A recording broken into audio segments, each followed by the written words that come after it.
आचार्य doctor Arvind Deshmukh, सक्षमचे Vidarbha प्रांताचे अध्यक्ष आदरणीय विजयसिंह मोहता, त्याचप्रमाणे संत गुलाबराव महाराज या संस्थेचे अध्यक्ष आदरणीय अनिरुद्ध मोहोळ, श्री साहेबराव मोहोळ सचिव, श्री जयप्रकाशजी गिल्डा, उपस्थित सर्व मान्यवर आणि विशेषतः दृष्टिबाधित व अल्पदृष्टिबाधित असे विशेष रूपाने या संमेलनामध्ये उपस्थित आहेत असे मान्यवर बंधू आणि भगिनी, त्याचप्रमाणे कार्यक्रमाला उपस्थित असणारे सर्व नागरिक बंधूंनो आणि भगिनींनो, आज माझ्याकरता अतिशय भाग्याचा दिवस आहे की मला आज संत गुलाबराव महाराज यांच्या समाधीचं दर्शन घेण्याची संधी मिळाली. माझ्या लहानपणी माझ्या आईने मला वारेक वेळा संत गुलाबराव महाराजांच्या ज्ञानाबद्दल अनेक प्रकारची माहिती मी अतिशय लहान असताना मला दिली. कदाचित आपल्यापैकी काही लोकांना माहिती नसेल, पण माझ्या आईचं माहेर अमरावतीचं होतं. राहटगावकर म्हणून गजाननराव राहटगावकर माझे मामा होते आणि इथेच आज मी हेलिकॉप्टरवरून बघत होतो की वाठोंडा गाव होतं शिराळ्याच्या जवळ आहे अजूनही. तिथे आईची पण आमची पण 100-125 एकर जमीन होती, मामांची पण होती. आणि त्यावेळी लहानपणी मी रिद्धपूरला पण गेलो होतो आणि एकदा इथेही आलो होतो, पण ते खूप लहान होतो, मला ते आठवत नाही. तेव्हापासून मला आईने गुलाबराव महाराजांचं वर्णन लहानपणी केलं होतं की ते ज्ञानचक्षू, ज्ञानेश्वर कन्या, आणि दोन्ही डोळ्यांनी अंध असताना त्यांनी एवढं मोठं पुस्तकाच्या रूपाने ज्ञान आपल्या सगळ्यांना दिलं आहे की त्याची कल्पना करू शकत नाही. तिने मला सांगितलं की एक प्रकारचा हा चमत्कार आहे. आपल्या इथले वेद, उपनिषद, धर्म, संस्कृती, आयुर्वेद, संगीत असा कुठलाही विषय नव्हता की ज्याच्यावर महाराजांचं अध्ययन नव्हतं. खरं म्हणजे एक गोष्ट विशेष रूपाने समजण्यासारखी आहे आणि आजच्या संमेलनामध्ये या ठिकाणी घेण्याचं जे औचित्य आहे की दोन्ही डोळ्यांनी अंध असताना संपूर्ण समाजाला प्रभावित करणारं ज्ञानाचं भांडार संत गुलाबराव महाराज यांनी आपल्याला दिलं. खरं म्हणजे दोन्ही डोळ्यांनी अंध असताना हे कसं दिलं, हा एक दैविक चमत्कार आहे. पण त्याचबरोबर जर असं ठरवलं एखाद्या व्यक्तीने, तर अध्ययन करत असताना कितीही कठीण प्रश्न आणि समस्या असतील तरी त्यावर मात करून आपल्याला विजय मिळवता येतो आणि आपण त्या दृष्टीने पूर्णपणे समाजाला मार्गदर्शन करू शकतो. हे उदाहरण संत गुलाबराव महाराज यांनी आपल्या जीवनात सिद्ध करून दाखवलं. आणि म्हणून आज या ठिकाणी जे दृष्टिबाधित आहे, अल्पदृष्टिबाधित आहेत, त्यांना हे स्थान याकरता महत्त्वाचं आहे की आपल्या जीवनामध्ये आपण या व्यंगामुळे आता आपण जीवनात काही करू शकत नाही अशी नकारात्मक भावना मनात ठेवण्याची गरज नाही. पॉझिटिव्हिटीने आपण गुलाबराव महाराजांचा आशीर्वाद घेऊन आपल्या जीवनात देखील आपण या समस्येवर मात करून आपण यशस्वी होऊ शकतो, विजयी होऊ शकतो, हा संदेश देणारी भूमी या सगळ्यांकरता आहे. इंग्रजीमध्ये एक म्हण आहे, the man is not finish Wien is defeated, but is finish when he quits. युद्ध हरल्यानंतर कोणी समाप्त होत नाही, पण युद्धभूमीवरून पळून जातो त्यावेळी मात्र तो समाप्त होतो. आपल्याला जन्म दिलेला आहे आणि या जन्मामध्ये परमेश्वराने काही असं व्यंग आपल्याला दिलेलं आहे की ज्यामुळे सर्वसामान्यांच्या बरोबरीने जगण्यामध्ये आपल्याला अडचण आहे. पण संत गुलाबराव महाराजांच्या उदाहरणामधून आपण आत्मविश्वास ठेवू तर त्यांच्यासारखं आपणही व्हायचा प्रयत्न करू शकतो याचा संदेश देणारी भूमी आहे. असं म्हटलं जातं की थोर महात्मे होऊन गेले चरित्र त्यांचे पहा जरा, आपण त्यांच्या समान व्हावे हाच सापडे बोध करा. आणि म्हणून दृष्टीबाधित व अल्पदृष्टीबाधित यांच्या जीवनामध्ये पुन्हा एकदा आनंद निर्माण झाला पाहिजे. जीवनाचा आनंद त्यांना घेता आला पाहिजे. कुठली निराशा निगेटिव्हिटी न ठेवता त्यांनी सन्मानाने विविध प्रकारच्या जे उपाय आहेत ज्ञानार्जन करण्याचे, आज टेक्नॉलॉजीमुळे बऱ्याच गोष्टी विकसित झालेल्या आहेत, त्याचा सर्व उपयोग करून आपण जीवनात यशस्वी होऊ हा आत्मविश्वास आपल्या सगळ्यांच्या ठायी गुलाबराव महाराजांच्या आशीर्वादाने नक्की निर्माण होईल.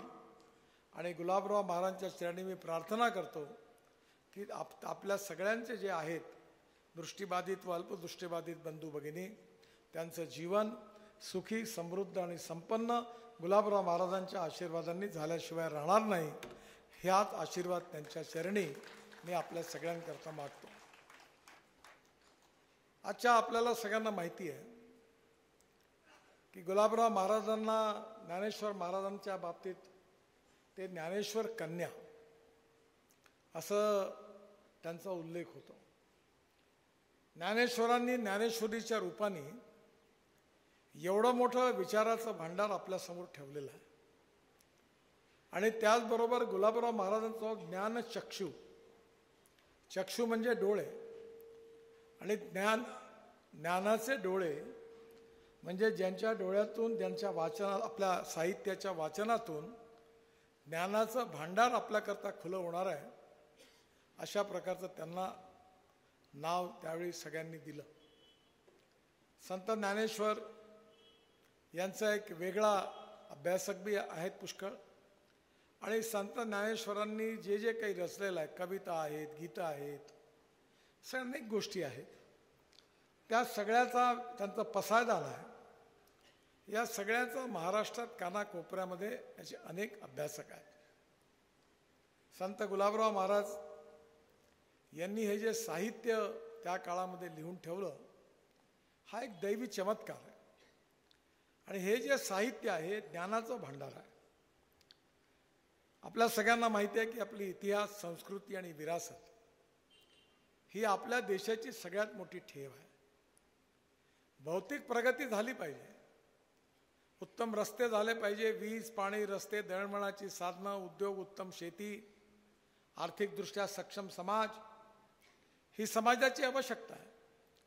पण या सगळ्या आवश्यकता पूर्ण झाल्यानंतर हा समाज नीट प्रकारे स्वस्थ जीवन जगायला पाहिजे असं वाटत असेल तर त्या समाजाला दिशा देण्याची ताकद ही ज्ञानामध्ये आहे. एका फिलॉसॉफरनी चांगलं सांगितलं आहे की पर्स आणि पर्सन म्हणजे पैसा आणि व्यक्ती यात व्यक्ती श्रेष्ठ आहे. पर्सन आणि पार्टी, व्यक्ती आणि संघटन याच्यामध्ये पार्टी म्हणजे संघटन श्रेष्ठ आहे. आणि पार्टी अँड फिलॉसॉफी, संघटन आणि विचारधारा, सिद्धांत, या सिद्धांत महत्त्वाचे आहेत. कारण जे सिद्धांत आहेत, जे विचार आहेत, जे ज्ञानाचं भांडार आहे ते भविष्यातलं सुखी, समृद्ध आणि प्रगतिशील जीवन जगण्याची आपल्याला प्रेरणा देत असतं. केवळ भौतिक विकासातून सगळ्या अपेक्षा पूर्ण होत नाही. एक गमतीदार उदाहरण होतं की एक माणूस आपल्या पाळण्यामध्ये बसून पाळण्यावर झुलत असताना एक व्यक्ती आले आणि त्याला म्हणाले, अरे असा का बसलास, काही काम कर. तर म्हणे काय काम करू. तर म्हणे काही धंदा पाणी कर, दुकान काढ, उद्योग चालू कर, पैसे कमव. मग काय होईल. मग घर बांध. मग घर बांधल्यावर काय होईल. म्हणजे गाडी घे. मग घर आणि गाडी झाल्यावर काय होईल. मग बँकेत डिपॉझिट ठेव. मग डिपॉझिट ठेवल्यावर काय होईल. म्हणे आरामात राहा. म्हणजे तेच तर करतोय. म्हणजे याचा अर्थ गाडी बंगला याच्यातून काही सुख मिळत नाही. उलट ज्या ठिकाणी भौतिक प्रगती होते त्या ठिकाणी दुःखाची सुरुवात होते. गरिबीमध्ये जो आनंद असतो तो समृद्ध जीवनामधल्या समस्या तो आनंद हिरावून घेतात. एकाने घराबद्दल एक सुंदर कविता, लेमे नावाच्या कवयित्रीने एक सुंदर कविता लिहिली आहे. घर असावे घरासारखे, नकोत नुसत्या भिंती, तिथे असावा प्रेम जिव्हाळा, नकोत नुसती नाती, त्या शब्दांना अर्थ असावा, नकोत नुसती वाणी, अश्रूतूनही प्रीत झिरपावे, नकोत नुसते पाणी. कविता खूप सुंदर आहे. आणि त्या कवितेमध्ये घराची व्याख्या आहे. जेव्हा गरीब होते तेव्हा आनंद होता, मिळून राहत होते. पण जेव्हा पैसा घरात आला तेव्हा सासू भांडणं सुरू झाली, मुलांची भांडणं सुरू झाली. समृद्धतेमुळे आणि संपन्नतेमुळे आनंद हिरावून गेला आणि घर अडचणीत सापडलं. पण हे जर अडचणीत सापडायचं नसेल तर उत्तम संस्कार पाहिजे. उत्तम संस्कार बाजारात किलोनी विकत मिळत नाही. शिक्षणामधून ज्ञानाचं अध्ययन चिंतन करून व्यक्तिमत्वावर होणारे जे संस्कार असतात त्यातून माणसाचं जीवन घडत असतं. आणि म्हणून फिलॉसॉफी ज्याला म्हणतो, ज्ञान जे म्हणतो, ते आपल्या जीवनाला बदलवू शकतं. आणि आपला महाराष्ट्र जो आहे संतांची भूमी आहे.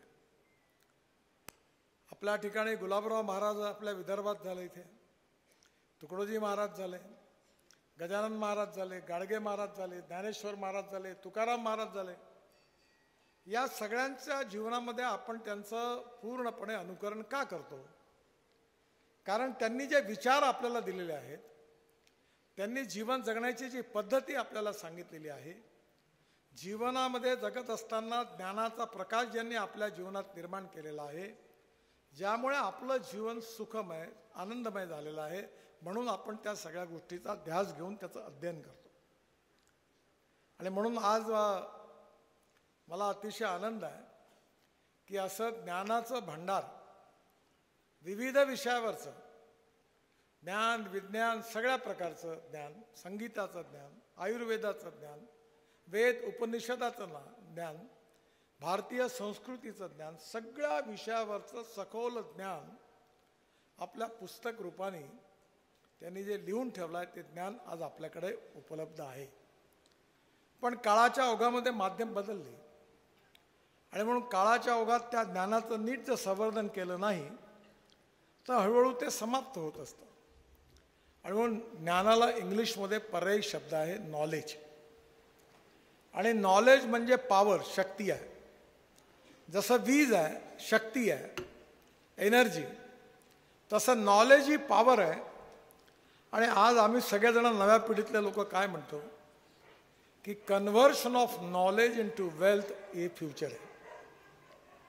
मी नेहमी लक्षात ठेवतो की innovation, entrepreneurship, science, technology, research, skill आणि successful practices, we name it as knowledge and conversion of knowledge into wealth हे आमचं भविष्य आहे.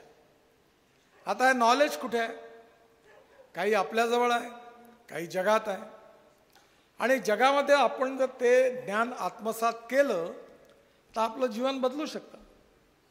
मधल्या काळामध्ये आमच्या ॲग्रोव्हिजनतर्फे विदर्भातले 50 शेतकरी, संत्रा उत्पादक शेतकरी घेऊन आम्ही व्हॅलेन्शिया म्हणून जगात जिथे सगळ्यात चांगला संत्रा होतो स्पेनमध्ये, तिथे गेलो होतो. आणि तिथे गेल्यानंतर या सगळ्या आपल्या जिल्ह्यातले इथले दोघं जण होते. त्याच्यात लक्षात असं आलं की व्हॅलेन्शियामध्ये एका एकरामध्ये 340 झाडं आहे आणि विदर्भामध्ये एका एकरामध्ये 100 झाडं आहे. व्हॅलेन्शियामध्ये एका एकरामध्ये 25 ते 30 टन उत्पन्न आहे आणि विदर्भामध्ये 3 ते 5 टन उत्पादन आहे. व्हॅलेन्शियाच्या संत्र्याची क्वालिटी वेगळी आहे. जमीन आपल्यापेक्षाही खराब आहे, पण तिथले संत्रे जे आहेत त्याची नरिशमेंट कशी होते, त्याचं प्युमिंग कसं होतं, कटिंग कसं होतं, त्याला खतं कशी देतात, त्याच्यावर स्प्रे कसे मारतात, याचा सगळं अभ्यास करून आम्ही 4 दिवस तिथे होतो. याचं सगळं शूटिंग केलं ड्रोनमधून. आणि मग इस्रायलमध्ये पण संत्र्याचं उत्पादन चांगलं होतं. तिथलंही सगळं शूटिंग करून आणल्यानंतर मी आमच्या सहकाऱ्यांना सांगितलं की आपण विदर्भातले शेतकरी तर जाऊ शकत नाही इस्रायलमध्ये किंवा स्पेनमध्ये, आणि हे जे नॉलेज आहे हे विदर्भातल्या शेतकऱ्याला जर ट्रान्सफॉर्म करायचं असेल तर आपण कार्यक्रम घेऊ. आणि कार्यक्रम घ्यायला आम्ही ठरवलं की हा कार्यक्रम घेतला की आमच्या राजकीय पक्षाच्या कार्यक्रमाला खूप लोक येतात, हौसे गवसे नवसे सगळे येतात, गाड्या भरून भरून येतात. काय येतात त्यांना माहीत नसतं, ते ऐकत कोणी नसते, जेवणात लक्ष असतं. त्याच्यामुळे मी म्हटलं असं नाही करायचं. 250 रुपये फी लावली. 650 लोकांनी 250 रुपये भरले आणि 4.5 तास कार्यक्रम झाला. टाचणी पडेल तरी आवाज येईल असा डायरेक्ट घेऊन सगळे बसले आणि पूर्ण स्क्रीनवर व्हॅलेन्शियाचा संत्रा आणि इस्रायलचा संत्रा, ऑरेंज रिसर्च इन्स्टिट्यूट, पंजाबराव कृषी विद्यापीठाचे तज्ज्ञ सगळ्यांचं प्रेझेंटेशन झालं. आणि त्यानंतर या सगळ्या संत्रा उत्पादक शेतकऱ्यांना कळलं की आपण काय केलं पाहिजे. आपलं उत्पन्न आपण एकरी 15 ते 20 टन कसं नेऊ शकतो, कलमा कशा तयार केल्या पाहिजे, सायंटिफिक कलमा करण्याची पद्धती कशी आहे. आणि मला विश्वास आहे की त्याचा एवढा चांगला परिणाम झाला की पूर्ण विदर्भ, अकोला, बुलढाणा, वाशिम, अमरावती, यवतमाळ, नागपूर, वर्धा या सगळ्या जिल्ह्यामध्ये एक परिवर्तनाची नवीन वाट सुरू झाली. पण इथे थांबलं नाही. बारामतीला शरद पवार साहेबांच्या याच्यात कृषी विज्ञान केंद्रामध्ये त्यांचे बंधू प्रतापराव पवार आणि राजेंद्र पवार यांनी नवीन प्रयोग केला. तो प्रयोग काय केला? तो प्रयोग म्हणजे आर्टिफिशियल इंटेलिजन्स इन ॲग्रिकल्चर. आणि त्याचा परिणाम असा होता की त्या शेतामध्ये एक वेदर स्टेशन तयार झालं छोटंसं. एकरी 20-25 रुपये खर्च आहे, माझ्याकडे मी तयार केलं. पाण्यामध्ये ओलावा किती आहे त्याचं एक यंत्र लावलं. आणि आता माझी शेती मायक्रोसॉफ्ट ऑन गुगलला जोडल्या गेली आणि अमेरिकन सॅटेलाईटने माझ्या शेतीवरचे फोटो काढले आणि मला त्यांनी मेसेज पाठवला की 3 दिवसांनी तुमच्या ऊसावर रोग येणार आहे, तुम्ही ताबडतोब या औषधाची फवारणी करा, असा अलर्ट मेसेज मला आला. आता रोग यायच्या आधी जर मी फवारा केला तर माझा ऊस वाचणार आहे. मला एकरी 88 टन ऊस झाला आणि आता बारामतीला 200 टन झाला. याचं कारण टेक्नॉलॉजी, नॉलेज. हे जसं शेतीमध्ये संभव आहे हे तसं मानवी जीवनामध्ये संभव आहे. आपल्यामध्ये कोणी पूर्णांक नाही आहे. No one is perfect and no one can claim that he is perfect. उत्तम, अधिक उत्तम, सर्वोत्तम, अप टू इन्फिनिटी. आपण सगळे अपूर्णांक आहोत. म्हणून आपल्या जीवनामध्ये आपल्याला खऱ्या अर्थाने उत्तम यश मिळवायचं असेल, आत्मविश्वासाने यशस्वी नागरिक व्हायचं असेल तर आज भौतिक प्रगती आणि विकास करण्याची जशी गरज आहे तसं मूल्याधिष्ठित जीवन पद्धती, वेद, उपनिषद, आयुर्वेद, योगविज्ञान, विविध प्रकारचं जे आपलं साहित्य, संस्कृती, कला, इतिहास, संस्कृती, इतिहास, विरासत, या सगळ्यांमधून आपल्याला काय घेता येईल ते जर आपण योग्य प्रकारे घेतलं तर आपण भविष्याचा आपला इतिहास चांगला लिहू शकतो. आणि म्हणून त्याकरता जे भूतकाळातलं जे ज्ञान आपल्याजवळ आहे त्याचं अध्ययन, चिंतन करण्याची गरज आहे. दुर्भाग्य असं आहे की आजकाल बोलणं बरोबर नाही आहे पण मार्केटमध्ये चांगला माल आला तर लोक म्हणतात क्वालिटी ठीक नाही आहे. रोज एक चहाचं उदाहरण होतं की लोक चहा प्यायचे, ते दूध भेसळयुक्त होतं. रोज त्याचा चहा प्यायची सवय लागली आणि एक दिवस शुद्ध दुधातला चहा झाला तर ते म्हणाले की आज चहाची चव बरोबर नाही, कारण रोज तेच प्यायची सवय झाली होती ना. तसा आपल्यालाही पण आपल्या वातावरणामध्ये आपण या सगळ्या गोष्टीचा जेवढा विचार करायला पाहिजे, जेवढं चिंतन करायला पाहिजे, जेवढं अध्ययन करायला पाहिजे ते काळाच्या ओघात करू शकलो नाही. त्यामुळे आपण संतांची केवळ नमस्कार करतो, पूजा करतो, पण आपण पूजा आणि नमस्कार करतो त्यांच्या ज्ञानाकरता, त्यांच्या मार्गदर्शनाकरता. आणि त्यापासून आपण काही घेऊन आपल्या जीवनात आणि आपल्यामुळे समाज जीवनात जर बदल होणार असेल तर याचा राष्ट्राच्या जीवनात बदल होणार आहे. आणि म्हणून संत गुलाबराव महाराजांचं जीवन, त्यांचं साहित्य हे खूप मोठं आहे. माझी आई मला नेहमी सांगायची की दोन्ही डोळ्यांनी अंध असताना त्यांनी एवढं कसं लिहिलं हे मला तुम्ही सांगा, अगदी PhD झालेल्या वैज्ञानिक माणसाला विचारा की दोन्ही डोळे अंध असताना त्या काळामध्ये गुलाबराव महाराजांनी अभ्यास कसा केला? तेव्हा टेप रेकॉर्डर नव्हतं का कोणी पुस्तक लिहिलं आणि वाचून त्यांनी कानाने ऐकलं आणि त्यांनी डिक्टेशन दिलं, असं नव्हतं. मग या ठिकाणी एवढा मोठ्या सगळ्या विषयावरचा एवढा अभ्यास भारतातलं नाही तर जगातलं काय होतं त्याच्याशी त्यांनी अनेक गोष्टीबद्दलचा उहापोह केलेला आहे जागतिक स्तरावरचा. मग हे सगळं त्यांना कसं मिळालं? याचं उत्तर आज वैज्ञानिक दृष्टीने कोणी देऊ शकतं का? नाही देऊ शकत. केवळ एवढंच म्हणता येईल की परमेश्वराची कृपा आहे. खरं म्हणजे आपल्या समाजामध्ये अनेक गोष्टीचे अर्थ चुकीचे लावले गेले. धर्माचा अर्थ म्हणजे पूजा अर्चा नाही आहे. एखादा शिक्षक असं म्हणतो की मी माझ्या धर्माचं पालन करतो. इथे धर्म हा कर्तव्य या शब्दाकरता पर्यायी शब्द आहे. एखादा पत्रकार असं म्हणतो की मी माझ्या पत्रकार धर्माचं पालन करतो. याचा अर्थ तो पत्रकार धर्म म्हणजे कर्तव्याचं पालन करतो. आणि म्हणून येत्या काळामध्ये आपला इतिहास, आपली संस्कृती, आपली विरासत खूप मोठी आहे. आपल्यामध्ये ज्ञानाचं जे भांडार आपल्या भारतीय संस्कृती आणि इतिहासामध्ये आहे त्याच्या आधारावर आपण विश्वगुरू बनू शकतो. आज आपलं आयुर्वेद, योगविज्ञान जगामध्ये आकर्षणाचं केंद्र झालेलं आहे. आणि स्वामी विवेकानंदांनी शिकागोमध्ये जे भाषण केलं होतं त्यात त्यांनी काय सांगितलं? जे भाषण सगळ्या जगभर गाजलं. त्यांनी हे नाही सांगितलं की माझा धर्म श्रेष्ठ आहे आणि माझा परमेश्वर श्रेष्ठ आहे. हे सांगायला मी आपल्याकडे आलो नाही आहे. तर तुम्ही ज्या परमेश्वरावर श्रद्धा ठेवता, ज्या परमेश्वराला मानता, तो परमेश्वर आणि तो धर्म श्रेष्ठ आहे. आपल्याकडे संस्कृतमध्ये एक सुभाषित आहे, आकाशात पतितम तोयम यथा गच्छति सागरम सर्व देव नमस्कार केशवम प्रति गच्छति.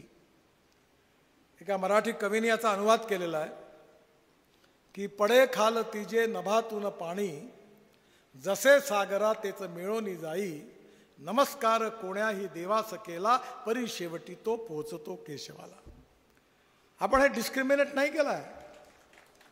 आणि म्हणून आपले जे संत आहेत त्यांनी हा जो वैज्ञानिक दृष्टिकोनातून ज्ञानाचा वारसा आपल्याला दिलेला आहे आणि त्यांच्या आयुष्यात त्यांनी त्यांच्या व्यक्तीवर अनेक गोष्टी सिद्ध केलेल्या आहेत. त्या अनेक गोष्टीतून त्यांचं देवपण सिद्ध झालेलं आहे. आणि म्हणून त्या अशा महान व्यक्ती ज्या आपल्या इतिहासात होऊन गेल्या, अनेक साधू संत होऊन गेले, त्यात गुलाबराव महाराजांचं नाव हे खूप मोठं आहे. त्यांचं जे ज्ञानाचं भांडार ते 130 पुस्तकांमध्ये आहे ते जतन केलं पाहिजे. आणि जतनच केलं नाही पाहिजे तर मी आत्ता ट्रस्टींना विनंती केली की काळाच्या ओघामध्ये परिस्थिती बदलत असते. जे काल आहे ते आज नाही, आज आहे ते उद्या नाही. आता मी आज इथे भाषण देतो आहे, मी हेलिकॉप्टरपर्यंत पोहोचेपर्यंत मला अमेरिकेतून फोन येतो की तुम्ही आज काय भाषण दिलं. आता मी जर भाषण देतो मी चालला जातो, मग ते सोशल मीडियामध्ये जातं. मला 2.5 ते 3 लाख रुपये महिना मिळतो. मी कधी कल्पना नव्हती केली की भाषण दिल्यावर पैसे मिळतात.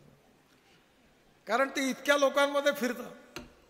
टेक्नॉलॉजी बदलली आणि म्हणून येणाऱ्या काळामध्ये आपल्याला जे साहित्य आहे, जे पथदर्शक आहे, जे आपलं जीवन बदलवणारं ज्ञानाचं भांडार आहे ते आजच्या वर्तमान स्थितीच्या भाषेमध्ये नवीन पिढीसमोर प्रेझेंट करणं हे आवश्यक आहे.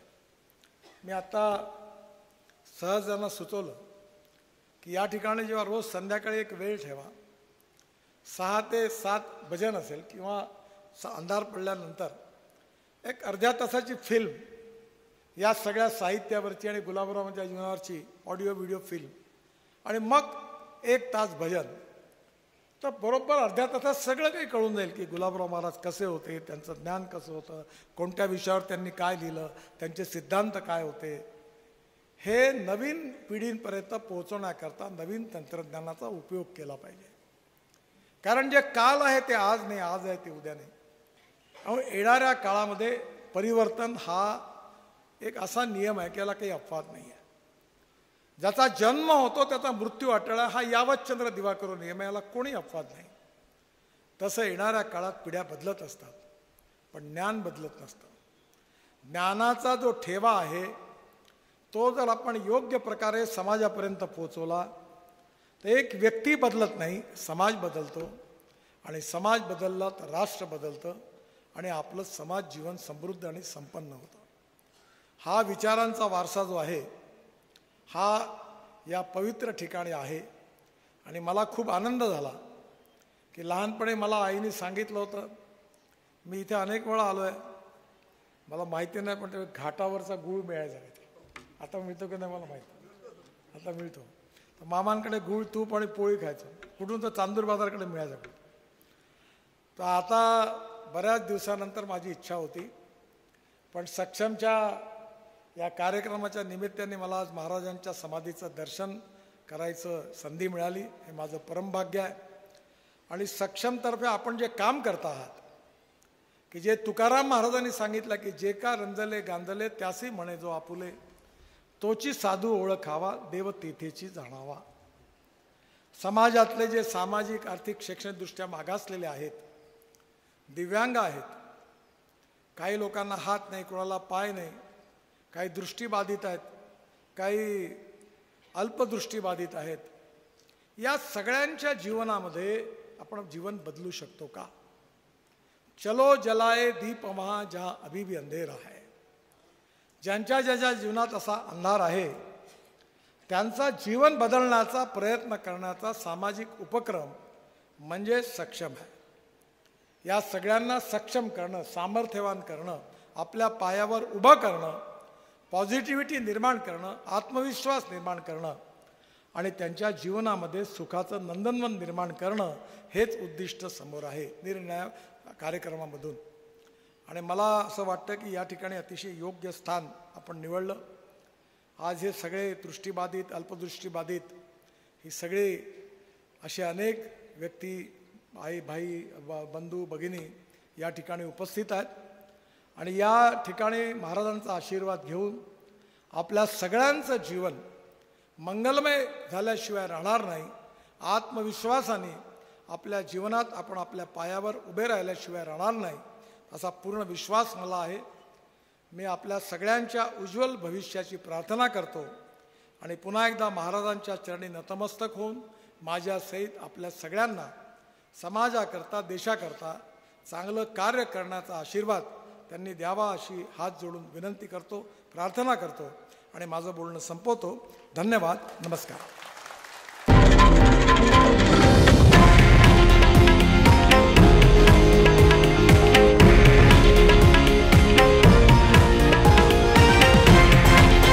हे आहे देशातील नंबर 1 न्यूज नेटवर्क आणि आपण पाहत आहात TV9 मराठी, एकमेव.